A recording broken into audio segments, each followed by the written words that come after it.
Boa noite, meus irmãos, mais uma vez.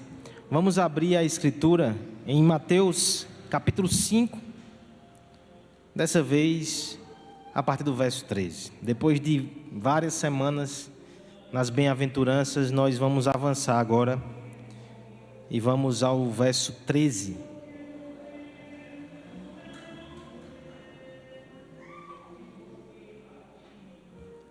Semana passada nós encerramos essa parte do Sermão do Monte tão conhecida, que são as bem-aventuranças. E ali semanalmente nós fomos confrontados com ensinos que eram muito desafiadores, que desafiavam os nossos conceitos. Nós ouvimos falar sobre a bênção da tristeza, a alegria da humildade. Abençoados são aqueles que são perseguidos. Foi assim que terminamos, inclusive, esse trecho. Mas eu quero te dizer que o Sermão do Monte continua. E Cristo ainda vai nos desafiar bastante. Nós temos ensinos paradoxais aqui nos aguardando. Porque se semana passada nós já nos impressionamos, porque homens e mulheres pacíficas eram alvo de perseguição, hoje nós perceberemos que ainda que o mundo nos persiga, ele precisa de nós. É um paradoxo. O Sermão do Monte continua a nos desafiar. Mateus 5, dos versos 13 ao 16. Acompanhem com atenção, acompanhem com fé e com esperança a leitura da palavra de Deus. Vós sois o sal da terra. Ora, se o sal vier a ser insípido, como lhe restaurar o sabor? Para nada mais presta, senão para, lançado fora, ser pisado pelos homens. Vós sois a luz do mundo. Não se pode esconder a cidade edificada sobre um monte, nem se acende uma candeia para colocá-la debaixo do alqueire, mas no velador, e ilumina todos os que se encontram na casa. Assim, brilhe também a vossa luz diante dos homens, para que vejam as vossas obras, as vossas boas obras, e glorifiquem a vosso Pai que está nos céus. Meus irmãos, começamos o sermão desta noite fazendo referência ao momento que tivemos semana passada. Precisarei tocar num vespeiro agora. Estávamos aqui há uma semana atrás, ouvindo o Evangelho, recebendo instrução da parte da palavra de Deus para como lidar com as perseguições. Mal sabíamos nós o que nos aguardava ainda naquele dia. Enquanto a igreja estava reunida, cultuando ao Senhor e aprendendo da parte do Senhor, o reino de trevas, ele operava de forma terrível, dolorosa. Não sei se você tomou conhecimento ainda no domingo de noite de toda essa história terrível que aconteceu semana passada. Uma criança que foi abusada por muitos anos e por fim ela acaba engravidando. E por fim, outra criança que ela levava no ventre também foi vitimada. Que noite terrível. Se não bastasse isso, irmãos, ainda tivemos outras manifestações que fizeram o coração doer. Pessoas que se dizem cristãs, ofendendo aquela criança. Algumas expondo seus dados nas redes, para que as pessoas fossem até o hospital e fizessem impressão. Um circo de horror.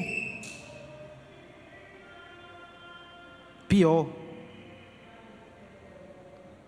as trevas ainda operaram de forma muito sagaz naquela noite. Como se não bastasse essa torrente de pecado e de desgraça. No meio disso tudo, comentários extremamente terríveis foram feitos contra os cristãos. Porque uma terrível generalização foi feita, como se todos nós fôssemos insensíveis ao sofrimento naquela situação, e todos nós fôssemos insensatos, que só bradavam palavras de ordem e não se preocupavam com o que estava acontecendo. A igreja toda, na boca de muitos, foi denunciada, foi execrada, não tem outra palavra. O mundo aproveitou aquela ocasião para perseguir a igreja de Cristo mais uma vez. Uma simples conta matemática nos revela isso. Um homem, ele se pronunciou do seguinte modo: nós temos 2 bilhões de cristãos no mundo. Nós temos 180 milhões aqui no Brasil. Não mais do que 100 desonraram o nome de Cristo naquela noite.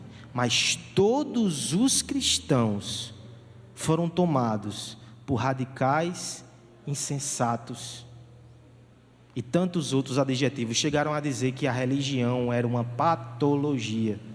Pessoas influentes da nossa sociedade. Mas a gente se impressiona com o mundo, né? A Bíblia já havia nos orientado a respeito disso. Inclusive naquela mesma noite já havia preparado o nosso coração para as cargas e os canhões que seriam direcionados contra a igreja de Cristo. Mas eu não quero falar do mundo.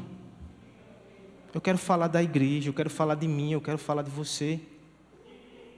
Porque em momentos como esse o mundo não tem constrangimento de dizer: vão embora igreja, vão embora religiosos. O problema é que muitas vezes nós também podemos ficar ressentidos. Dizer: tá bom, estou só esperando Jesus vir e vou embora, eu quero ficar aqui com vocês não. Mas será que essa é a postura que devemos ter? O Senhor Jesus Cristo nos deixou aqui com uma missão, com um propósito, e para atender uma necessidade destes que nos ofendem, destes que nos perseguem. Mesmo que com seus lábios o mundo proclame que nós somos irrelevantes, nós temos um papel a desempenhar. Nós não podemos cair nessa tentação. O Senhor nos deu uma missão. Inclusive esse é o assunto do texto que vem logo na sequência. Na semana passada, o mestre dos mestres, nós observamos o seu ensino, ele terminou de descrever quem é o cidadão do reino. Humilde de espírito, chora, é manso, pacificador, perseguido. Mas agora, depois de descrever quem é o cristão, ele vai falar sobre a função do cristão no mundo. É exatamente neste sentido que o Senhor Jesus, nesta noite, pela sua palavra e pelo seu Espírito, vai instruir a sua igreja de como devemos nos portar aqui. Porque, ao falar sobre a nossa função, ele também não quer que a gente fique com o peito inflado. Olha como somos importantes. Não é isso. Infelizmente, não poucas vezes nós estamos abaixo desse padrão. Nós falhamos na nossa missão. Mas o Senhor Jesus quer te lembrar e quer me lembrar que nós não estamos aqui a passeio, que nós não estamos aqui riscando os dias como quem está numa prisão esperando ir embora. Enquanto estamos aqui, enquanto Ele nos conserva no mundo, Ele não simplesmente nos abandonou, Ele nos comissionou. Esse mundo precisa da igreja, esse mundo precisa dos cristãos, e nós veremos nessa noite por que esse mundo precisa de nós. Em primeiro lugar, irmãos, no verso 13, nós veremos que o mundo precisa da igreja para conservar os fundamentos divinos. Em segundo lugar, versos 14 e 15, nós veremos que o mundo precisa da igreja para avançar nos propósitos divinos. Perceba o movimento: conservar os fundamentos, avançar nos propósitos. E por fim, no verso 16, o mundo precisa da igreja para transcender até o divino. Conservar, avançar e transcender. Vamos ler todos juntos, com uma voz muito firme, muito alta, porque a noite pede, os versos de 13 a 16, mais uma vez, eu convido a igreja a orar, a ler esse texto em uma só voz. Mateus capítulo 5, de 13 a 16. Diz assim a palavra de Deus. Todos juntos? Vós sois...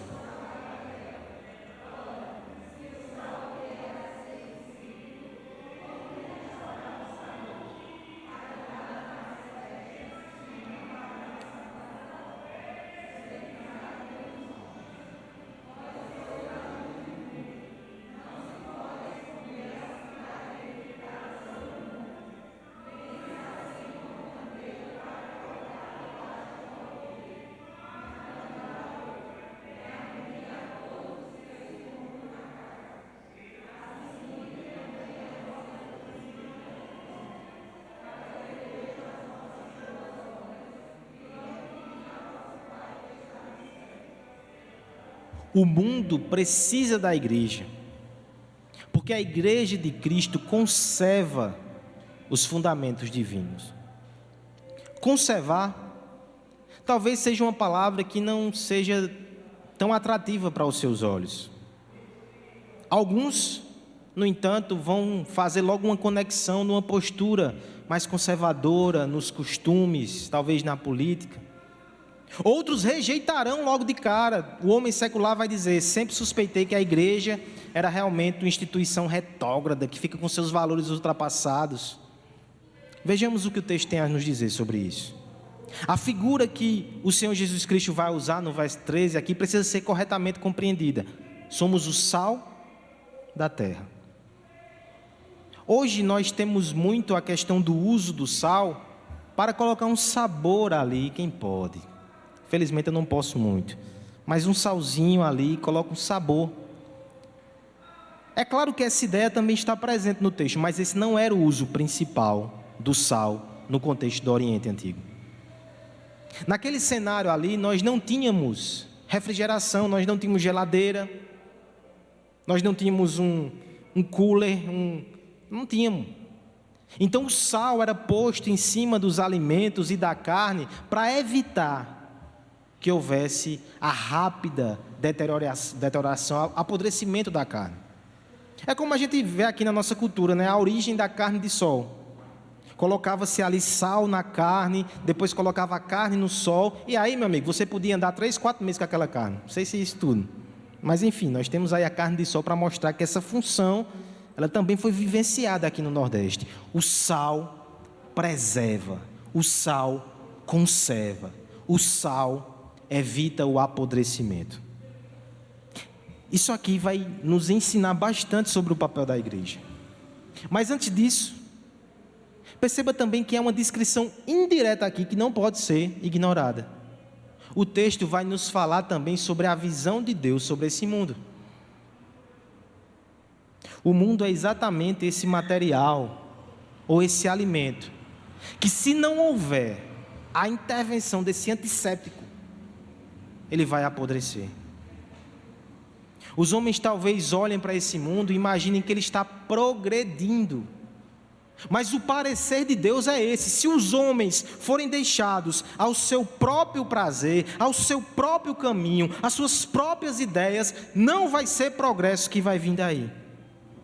Deterioração, putrefação, destruição, corrupção.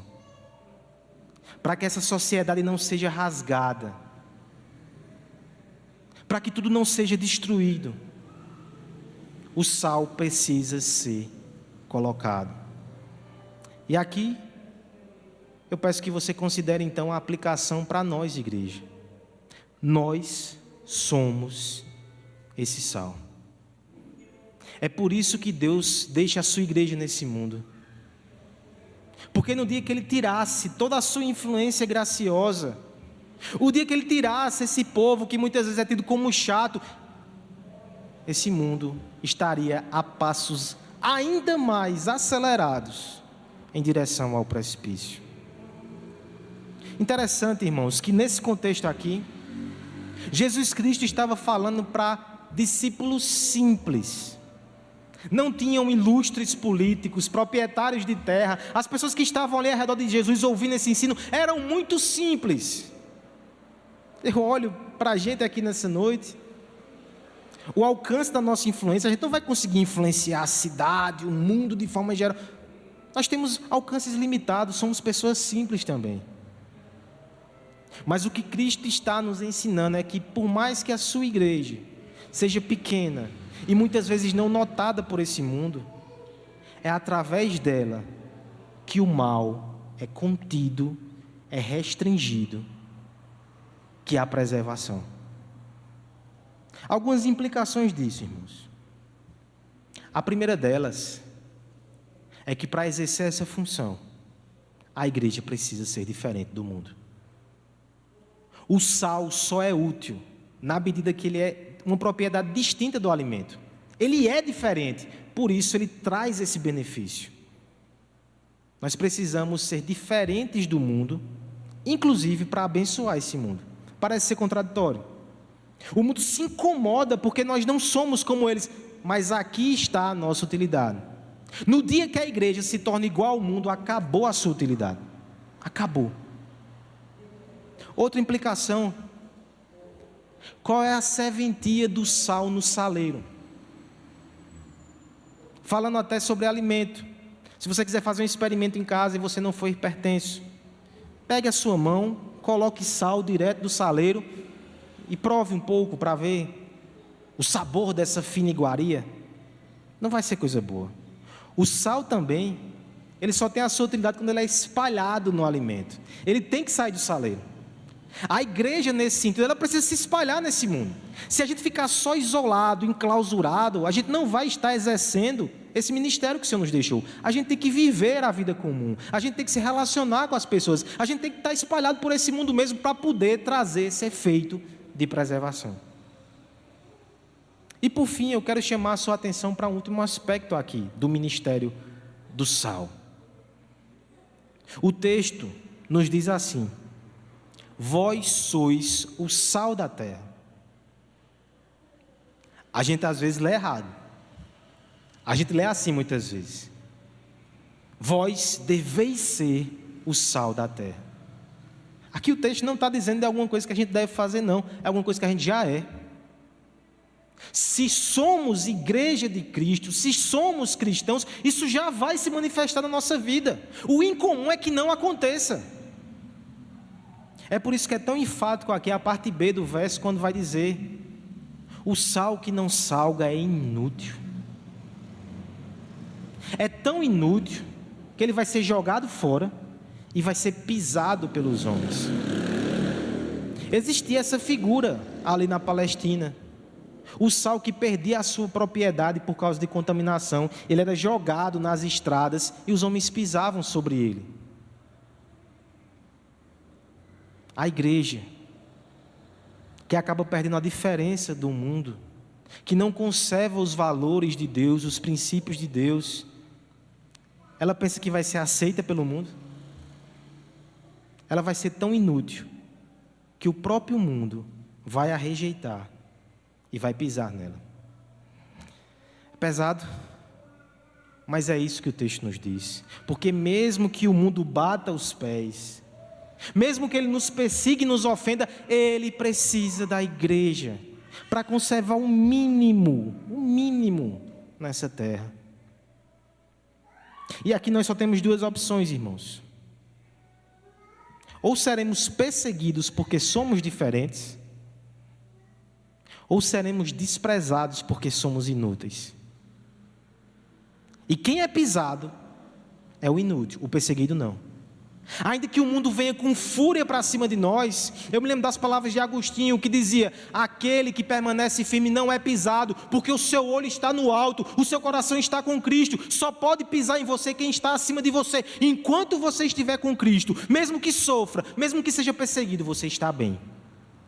É no dia que você coloca o coração no mundo e que você é rejeitado pelo próprio mundo que a sua situação realmente ficou lamentável.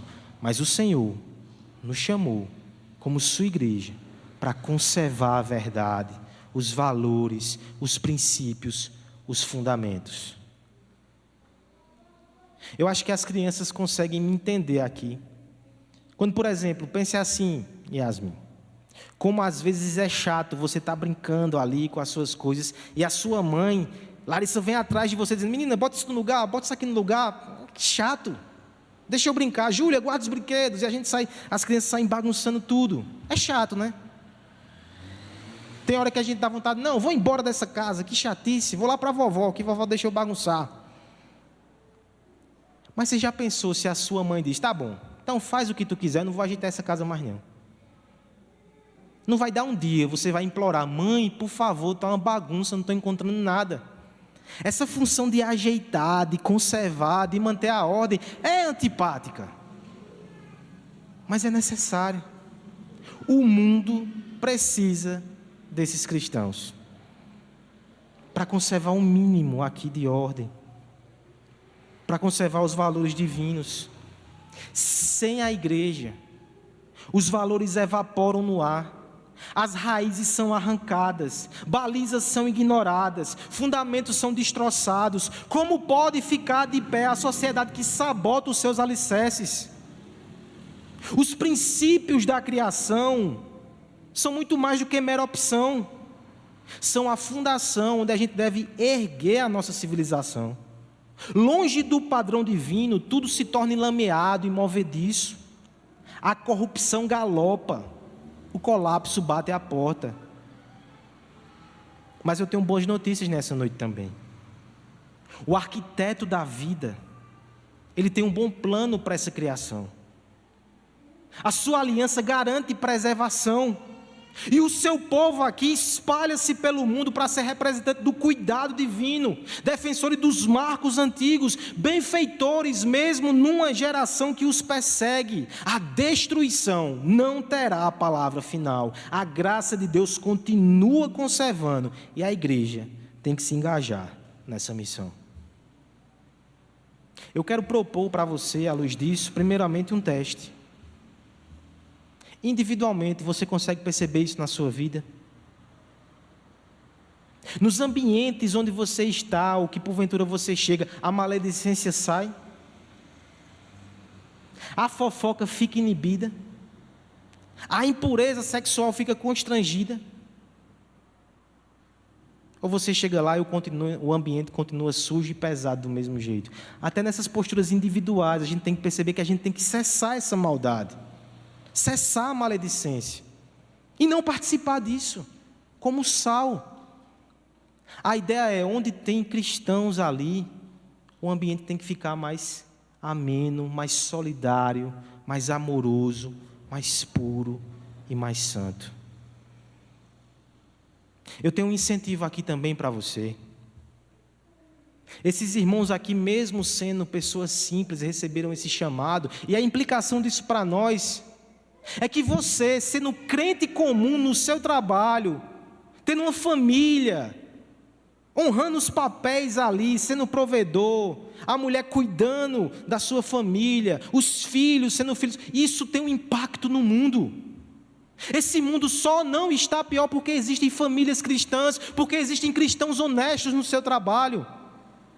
Parece trabalho de formiguinha, mas Deus está dizendo: enquanto vocês estiverem aqui, vocês estão impedindo que essa sociedade seja destruída. Você lembra de Sodoma? Nós mencionamos aqui, acho que foi na semana passada, na escola dominical. Deus disse que ia destruir e Abraão argumentava com Deus: se tivesse 50, Senhor, o Senhor vai destruir? Ele disse: não, se tivesse 50 eu não destruía, mas não tem 50 justos. Aí Abraão: se tiver 40, se tiver 20, se tiver 10. Não tinha 10. E Deus diz: eu vou destruir aquele povo. Essa é a nossa missão. Seja igreja, seja cristão, seja família cristã, ainda que o mundo diga que você é retrógrado, ultrapassado, ainda que ele tome por chato, ele precisa de você. Ele precisa de você. E talvez, se você é um desses aqui nessa noite, que muitas vezes tem essa impressão da igreja, ou que nos acompanha pela internet e diz: nossa, esse povo é muito chato, porque eles continuam falando de família, de moralidade. Eles falam de religião, que a gente tem que ir para a igreja. Que povo chato, parece que vive em outro século. Eu quero que você repense isso. Esse povo chato É um sinal da misericórdia e da graça de Deus. No dia que esse povo chato sair, esse mundo acaba. E vai chegar esse dia. E eu rogo a Deus, para no dia que isso acontecer, você esteja junto com o povo chato. Viu? Porque o que vai ficar aqui não vai ser bom, não. Esse é o primeiro papel da igreja. É por isso que o mundo precisa da igreja, para conservar os valores divinos aqui. Mas em segundo lugar, o mundo também precisa da igreja, não só para conservar, mas também para avançar nos propósitos de Deus. Agora nós vamos para a segunda figura, não mais o sal, a luz. Versos 14 e 15, eu peço que a igreja leia mais uma vez. Versos 14 e 15. Vós sois...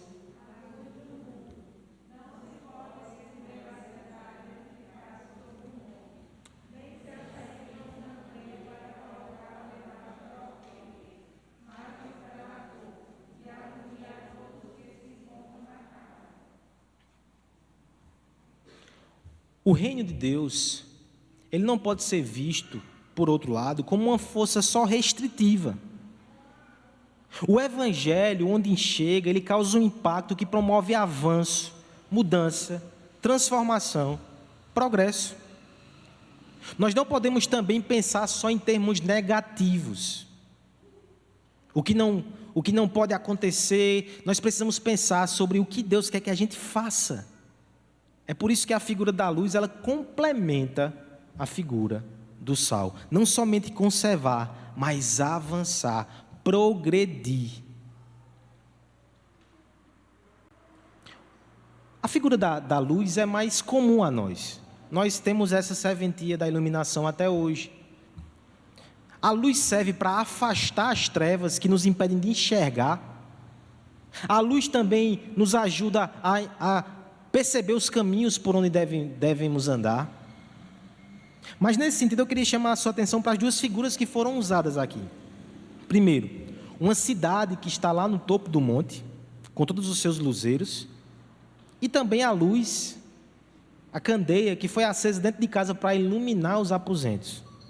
De forma muito interessante, nós temos dois aspectos aqui. Um aspecto individual, familiar, a luz que ilumina ao redor de uma casa. E nós temos também o aspecto coletivo, vários luzeiros que são colocados numa cidade. Essa cidade está em cima do monte e a luz se espalha. Aqui nós temos também, nessas duas figuras, uma descrição do mundo. Uma descrição quase que irônica. Porque o mundo, muitas vezes, enxerga a si mesmo como iluminados. A igreja é que tem uma visão medieval, obscurecida. A ciência é que produz luz.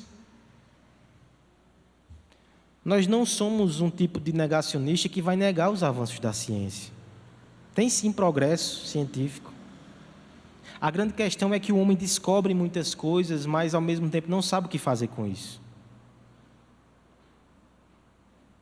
O mesmo homem que consegue ali manusear a energia atômica é aquele que cria uma bomba e mata centenas, milhares de pessoas. Os homens estão descobrindo coisas aí sobre o universo, mas parece que cada vez menos sabem quem eles são. Até questões básicas sobre quem é homem, a mulher, nossa identidade, está totalmente confuso e nevoado. Esse mundo, apesar do seu avanço em muitas áreas, ele permanece com os seus cadáveres debaixo de guarda-chuvas. Você deve ter visto isso essa semana também. Que mundo iluminado é esse? O parecer divino é que o mundo padece em densas trevas espirituais. Não consegue enxergar um palmo. Não consegue enxergar a Deus, não sabe quem é, não sabe lidar de forma adequada com o seu próximo. Quem é que vai trazer luz a esse mundo? Mais uma vez, Jesus aponta para os seus simples, menosprezados, insignificantes aos olhos do mundo, os discípulos. Não é dos grandes pensadores, não é das cátedras das universidades, é da pessoa simples, do homem e da mulher simples, que está aprendendo com aquele que é a luz do mundo, que está aprendendo com a palavra, que é lâmpada para os pés e luz para o caminho. É esse que pode trazer uma direção espiritual. E aqui, irmãos, as duas figuras devem ser usadas para descrever a nossa visão. Você é uma luz na sua casa, então a família que antes era confusa, você tem que iluminar aquele ambiente, trazendo graça, trazendo verdade, trazendo amor, trazendo direção, porque você tem aprendido de Cristo. E todos nós, como luzeiros individuais e como famílias, quando nos juntamos, nós somos uma cidade, um novo povo, uma nova nação, uma nova criação. A implicação disso é que nós não devemos somente nos contentar em conter o mal, mas nós devemos apontar, promover, incentivá-los no mundo. Na verdade, nós devemos estar na vanguarda desse processo. Mais uma vez, considere as ironias do texto. Ninguém acende uma luz e coloca um balde em cima. Essa é a figura que ele usa. Você acendeu a candeia, colocou um alqueire em cima, você escondeu. O seu cristianismo, o evangelho que Deus depositou no seu coração, ele tem que iluminar a tua casa, ele tem que iluminar onde você está. O Senhor, ele vai juntar essa comunidade, ele quer que ela esteja no topo da montanha para que possa emanar luz. Aqui a figura muito interessante é que muitos desses discípulos, muitas dessas pessoas que ouviam Jesus, eles moravam mais afastados de Jerusalém. E eles sabiam que no breu, na escuridão do sítio, quando as luzes de Jerusalém estavam abertas, eles tinham direção. Eles sabiam guiar os seus passos mesmo no escuro. E essa figura aqui foi usada não para apontar para Jerusalém, mas para os cristãos. Vocês vão ser esse farol, esse marco, essa iluminação. O mundo perdido, desnorteado, tem que olhar para vocês e tem que dizer, não, a gente deve ir por ali. Esse é o caminho, nós devemos seguir esses passos. E aqui eu quero te provocar a pensar como isso é profundo. Há uma referência aqui muito interessante ao ministério do próprio povo de Deus no Antigo Testamento, no meio das nações vizinhas. Quando a lei do Senhor foi dada, lá em Deuteronômio 4:8, foi dito o seguinte: vocês têm que viver esses valores para que vocês sejam luz aqui, para que os povos vejam, esse povo tem um Deus incomparável, esse povo tem uma lei incomparável. Quem é como esse povo? E é interessante, irmãos,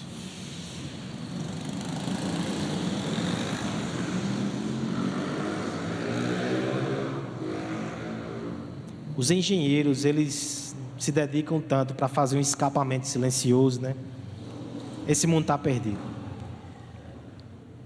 É interessante que essas leis que foram dadas ao povo no Antigo Testamento, elas abarcavam a vida de forma completa. Deixa eu dar um exemplo aqui que foi despertado no meu coração nessa semana. Porque os cristãos, ao longo do tempo, eles foram usados por Deus para fazer essa sociedade avançar em muitos aspectos. Quando nós olhamos, por exemplo, para o Império Romano, crianças eram descartadas e mortas, o aborto, especialmente de meninas, era muito comum, aquele povo não se importava com isso. Os cristãos começaram a acolher. Foi por causa do cristianismo que surgiram os primeiros orfanatos, primeiros asilos, porque as pessoas mais velhas eram descartadas. Essa ideia de proteção à criança e ao idoso veio do cristianismo, de nenhum outro lugar. Os cristãos, eles foram vanguarda no conhecimento científico, as primeiras universidades da Europa cristãs. Mas deixa eu dar um exemplo que chamou muito a minha atenção nessa semana. Nosso irmão Tiago, ele apresentou um trabalho, acho que foi na sexta à noite, falando sobre um pastor do século XVI. Como é o nome dele? Pierre Viret. Esse homem, estudando a lei de Deus, veja só, estudando o 8º mandamento, ele fez críticas na sua época ao Estado, que através de impostos e tributação, crescia e inviabilizava a vida das pessoas, a vida do comércio. Ele dizia: isso é pecado. Isso não pode acontecer. A lei de Deus diz que não deve ser assim.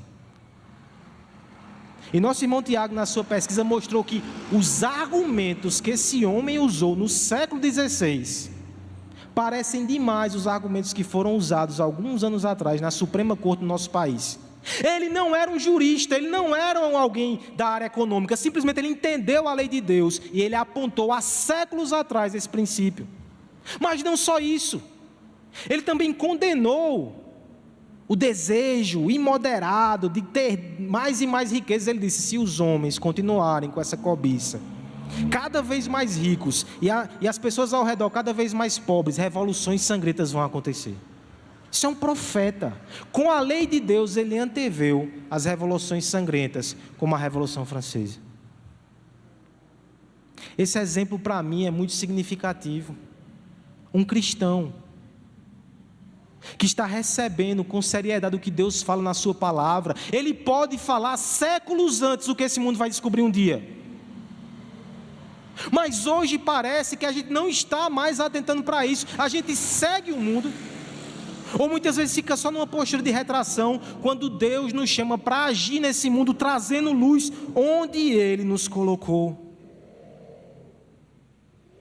Temos aqui, irmãos, engenheiros, arquitetos. Temos aqui irmãos que constroem com as suas mãos e que reformam.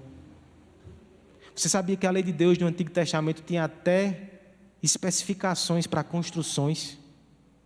Deus quer que você seja luz nessa área, que você faça coisas boas e seguras, e que você se torne uma referência. Nós temos aqui irmãos que trabalham nos seus mais variados comércios. O Senhor quer que você seja luz ali, não só porque você não defrauda as pessoas, mas porque você faz um trabalho encantador. Você faz sempre o melhor. Você ajuda as pessoas com o seu serviço a ficarem mais felizes e mais satisfeitas e mais abençoadas. Pode ser ração, pode ser mola, pode ser um carro. Pode ser produtos naturais. Pode ser, enfim. Nós temos aqui professores que podem inspirar corações, dando o melhor que tem, mesmo que seja agora por meio remoto. Nós temos aqui pessoas que colocam a mão na massa, que assim como Cristo são marceneiros. O Filho de Deus foi um marceneiro, e eu tenho certeza que Ele abençoou muitas vidas com o seu trabalho precioso. Nós devemos ser luz em tudo que Deus colocou. Temos aqui pessoas que são acadêmicas. Onde Deus te colocar, você tem que ser uma voz que clama por justiça, que aponta o caminho da retidão, que aplica a redenção onde você está. Onde o cristão chega, a luz tem que ser presente para confrontar as trevas.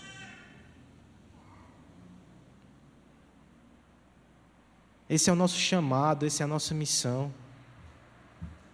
Inclusive eu faço uma aplicação aqui, até mais política, com todo o temor do mundo.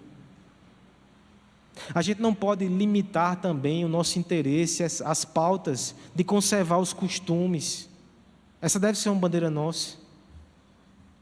Mas as pautas que dizem respeito a questões desse mundo de injustiça, de racismo. Será que não precisa da luz de Cristo nessa área também? Será que os nossos irmãos do passado não lutaram por isso? É porque a gente se permite muitas vezes ser colocado em caixas ideológicas. Isso é lutar nos termos do mundo. Não é o mundo que diz quais são as pautas que eu vou defender, é a palavra. E a palavra me diz que eu tenho que conservar, mas também que eu tenho que iluminar esse mundo combatendo as injustiças. Não deixe que o mundo limite a sua pauta. O mundo precisa que você conserve. O mundo precisa que você avance. Imagina, Júlia, que você vai explorar uma caverna. E você se arranha todo naquela caverna, você perde o caminho, você passa horas e horas lá, e você sai toda arranhada, perdida e com fome, e depois descobre que uma amiga do seu lado tem uma lanterna na bolsa e não usou. O que é que você vai fazer com essa sua amiga? Não responda. Perdoe. Mas o Senhor nos deixou nesse mundo como luzeiros. E esse mundo está perdido, sem saber para onde ir. E a gente tem que apontar direções. Eu quero com isso que você também, que olha para a igreja de longe desconfiado, perceba que muito mais do que carolas histéricas, nós fazemos parte de outro reino, de outro mundo. E eu quero que você conheça essa realidade. Eu quero que você prove dessa luz. Eu quero que você vislumbre o novo mundo que está sendo criado por Deus, e ele começa aqui. A igreja foi chamada para conservar. A igreja foi chamada para avançar. E por fim, irmãos, a igreja foi chamada para transcender até o divino. Vamos ler o verso 16 do nosso texto, para encerrarmos a nossa exposição. Assim,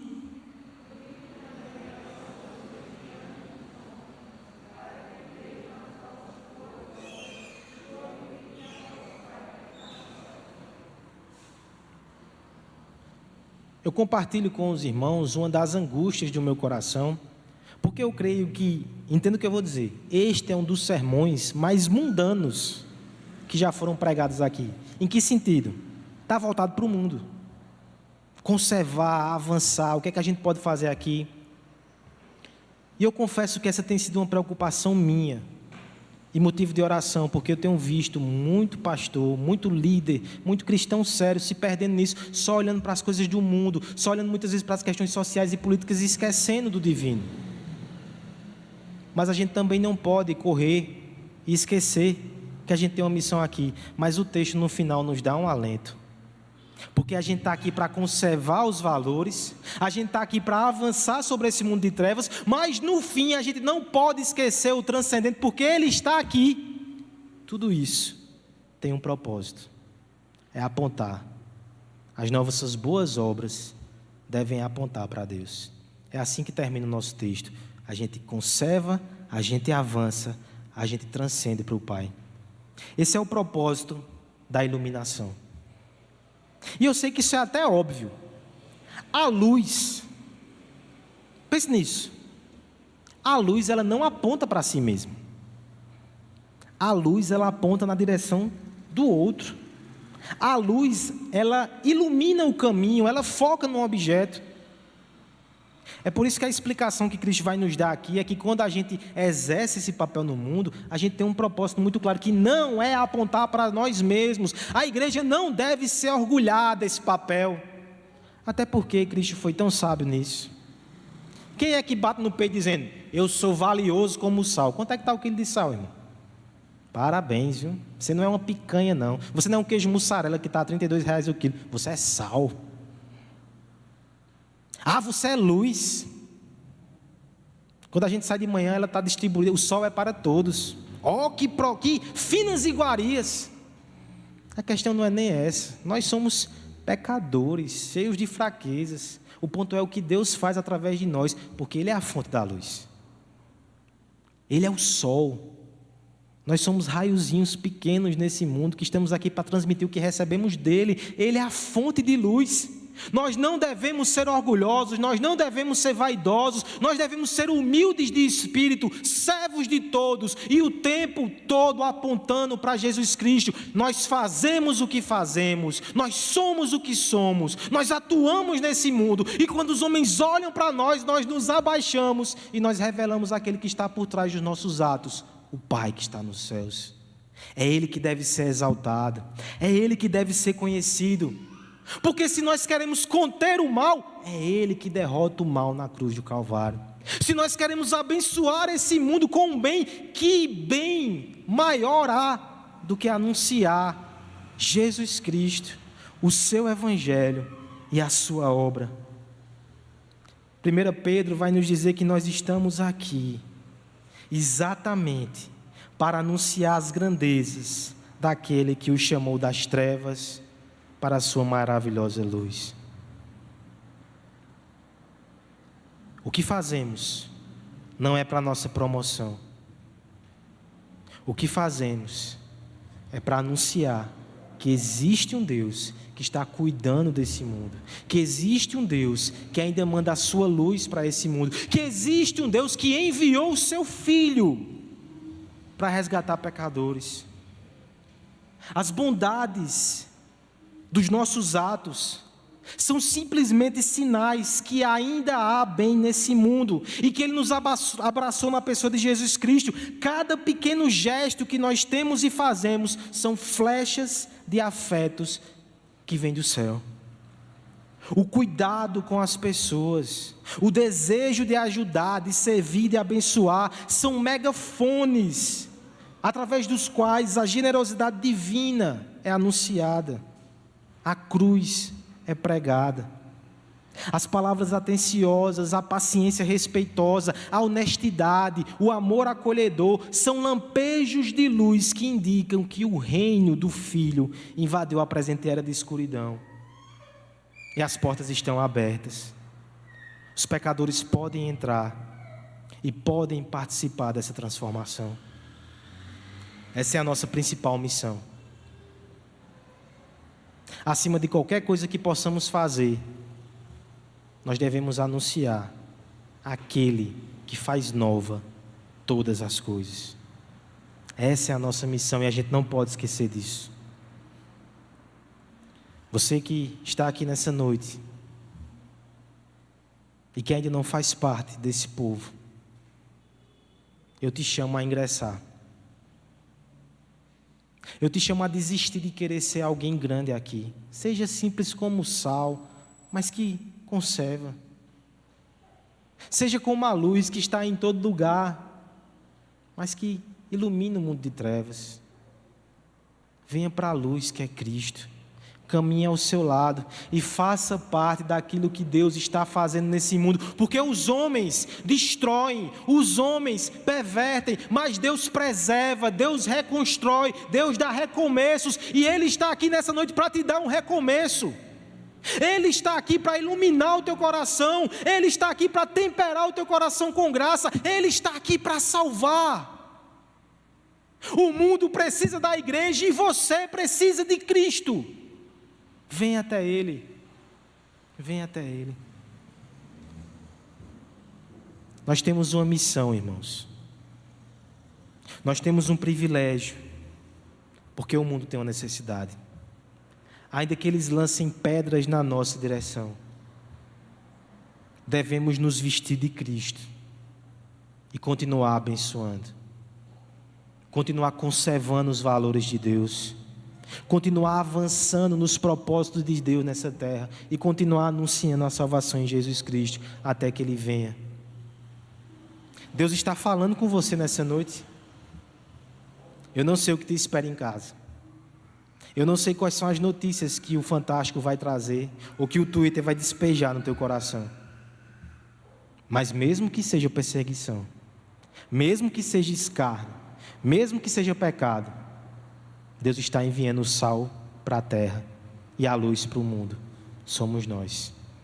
Receba essa graça hoje. Vista-se com o Evangelho e saia por essas portas para abençoar. Essa é a nossa missão. Gostaria de convidar você nesse instante a fazer uma oração, pedindo graça a Deus para que possamos ser usados por Ele na nossa casa, nos nossos ambientes de trabalho e no mundo de forma geral. Nós precisamos da luz para ser luz.